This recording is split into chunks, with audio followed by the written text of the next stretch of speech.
Assalomu alaykum, kanalimizga xush kelibsiz. Taniqli san'atkor, O'zbekiston xalq artisti Erkin Komilovning turmush o'rtog'i Mahbubaxon vafot etdi.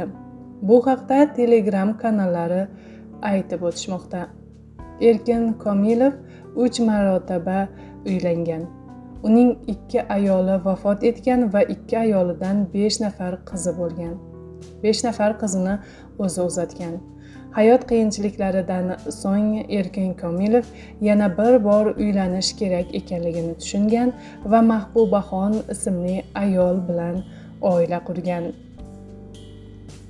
Mahbubaning bahosi yo'q, menga qaraydi, shifokorim ham, oshpazim ham Mahbuba degan edi Erkin Komilov bergan intervyularida.